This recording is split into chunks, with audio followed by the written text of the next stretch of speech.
There's a quiet moment INFJs know all too well. It's not dramatic, it's not explosive, it's not something anyone else even notices. It's the moment when your mind says, I'm done, but your face still smiles. Your voice still sounds calm, and your body still looks present, even though emotionally you've already left the room. Today, we're going to talk about that moment, the emotional shutdown that INFJs experience. Why it happens, why it's misunderstood, and why the people around you often think nothing is wrong, while internally you're folding yourself into a protective shell. And by the end of this video, you'll understand the neuroscience behind it, the psychology beneath it, and most importantly, how to recognize the early signs before you hit emotional shutdown. Because INFJs don't shut down to be cold, they shut down to survive. People imagine shutdown as silence, but for INFJs, it's more like an internal blackout where the mind stops allowing emotional data to flow. You're still functioning, you're just not feeling. It starts with a tension you can't quite name, a heaviness, a mental fog, a sense that if one more thought, one more request, one more emotion lands on your chest, it's going to split you open. Emotional shutdown is not the absence of feelings, it's the overflow of them. An INFJ's emotional system runs hot all the time. You absorb tone, energy, micro-expressions, inconsistencies, unspoken tension, and emotional contradictions like a sponge that never had a chance to dry. And your brain, especially your limbic system, can only process so much before it says, nope, wall up, we're done for today. Most people experience emotional overload like a slow climb. INFJs experience it like falling off a cliff. 1 minute you're engaged, present, understanding. The next minute, flat, blank, offline. And here's the part that makes it even harder. INFJ shutdowns are invisible. You can be fully collapsed internally while saying, I'm fine in a perfectly normal tone. Not because you want to hide, but because explaining your emotional exhaustion would take more emotional energy and you don't have any left to give. INFJs shut down for 3 core reasons, and yes, we're going to dive into all of them. The first one is emotional saturation. Your brain has been processing so much emotional information for so long that it hits maximum capacity. You've read people's moods, anticipated outcomes, absorbed tension, noticed inconsistencies, felt unspoken conflict, and taken responsibility for emotions that weren't even yours. Your nervous system has been sprinting while everyone else has just been walking. Eventually, the emotional system becomes so overwhelmed that the brain switches into conservation mode, kind of like a phone dropping into low power mode before the battery dies. The second reason is overstimulation. The INFJ nervous system is hypersensitive. Loud environments, chaotic energy, too much conversation, too much emotional intensity, they all drain you.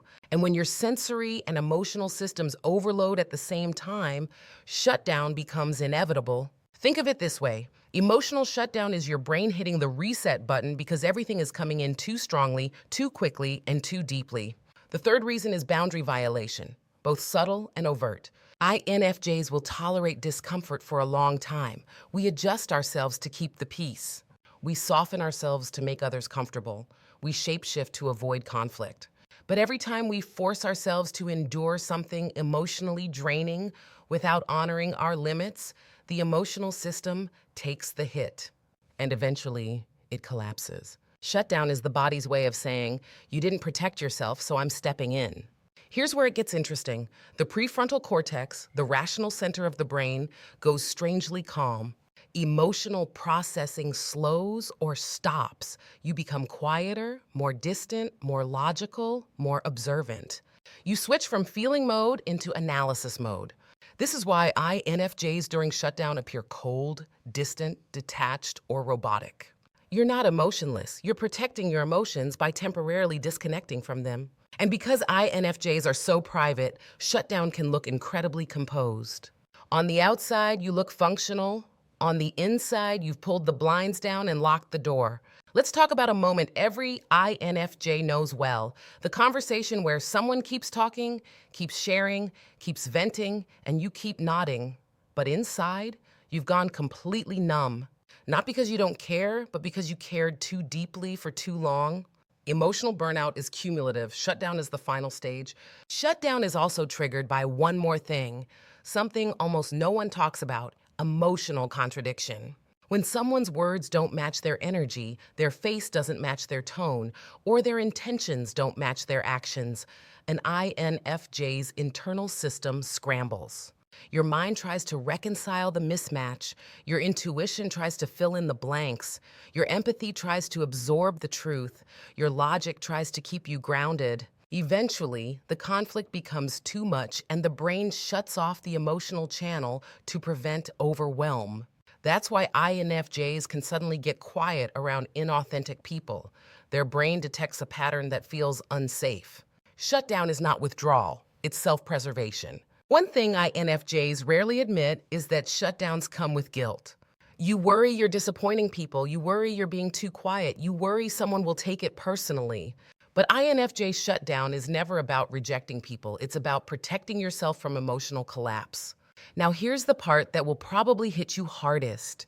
INFJs don't shut down because they're weak. They shut down because they've been strong for too long without support. You were the listener, the emotional anchor, the peacekeeper, the healer, the stable one, and eventually say it was too much. Here's what you need to understand. Shutdown is your mind's boundary. It's your body's way of saying enough. It's the red line before emotional burnout becomes emotional damage. You don't have to explain your shutdown. You don't have to apologize for it. You don't have to feel guilty about it. What you do need is recovery. INFJ recovery is simple, but never easy. You need silence. You need time to yourself. You need familiar rituals. You need softness and calm. You need time away from emotional stimulus. You need grounding. You need your inner world back. And most importantly, you need to stop absorbing from everyone else so you can reconnect with yourself. Shutdown is not the end of your emotional system. It's the reboot. And when you return clearer, calmer, wiser, and more grounded. If you recognize this pattern in yourself, take it as a sign that your emotional system is intelligent. It's protecting you. It's helping you survive the intense depth you carry.